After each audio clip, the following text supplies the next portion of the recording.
Okay, well I just lost the last recording, so I'll have to do this all over again. Formula for the nth partial sum. Recall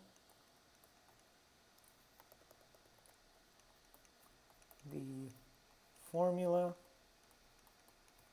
for the nth partial sum of an arithmetic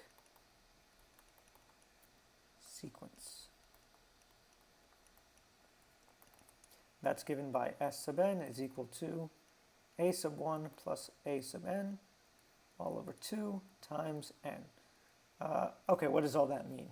Well, say I have this sequence, 1, 3, 5, 7, 9. What S sub 3 means is I'll do 1 plus 3 plus 5. What S sub 5 means, is I'll do 1 plus 3 plus 5 plus 7 plus 9. Now, so what this is saying is I have this infinite sequence, 1, 3, 5, 7, 9.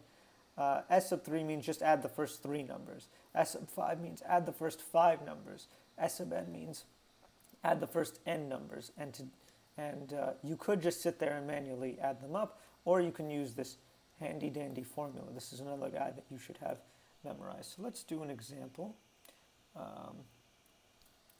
Find the 100th partial sum of this guy, 5, 8, 11, 14, 17, blah, blah, blah. So I want the 100th partial sum here. So I want S sub 100.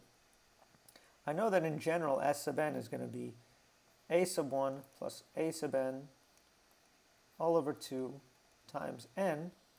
But the trouble is I don't really have, a sub n. I know what the first term is, I know what the second term is, I know what the third term is, I know what the fourth term is, I know what the fifth term is, but I don't know what the 100th term is. I don't know, and I need that over here, as you can see. I need a sub 100. So how can I figure that out? Well, I know that in arithmetic sequence, a sub n is a sub 1 plus d times n minus 1. So in this case, a sub 100 is going to be 5 plus, the common difference is 3 times 100 minus 1. And if you were to put that into your calculator, you would get 302, I believe. 302, yeah. So a sub 100 is 302. And now that I have a sub 100, I can figure out what S sub 100 is.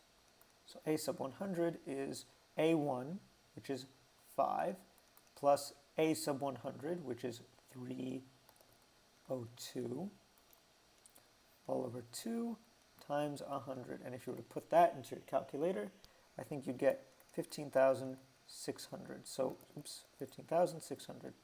So what this is saying is if you did 5 plus 8 plus 11 plus 14 plus 17 plus, and you just keep going and going until you hit 302, you get 15,600. You're welcome to do that by hand, but I think you should trust the formula. This is our answer here, okay? And you got it by using this fact, this handy-dandy formula. All right, let's do another example. So I'm just going to say, find S sub 81 of 10, 7, 4, minus 1, minus 2, blah, blah, blah. So I want the 81th partial sum. So I want to do 10 plus 7 plus 4 plus minus 1 plus minus 2 up to the 81st term. But I don't know what the 81st term is here. I don't know what the 81st term is. So I'm gonna figure out the formula for the nth term and then plug in 81. So a sub n is 10.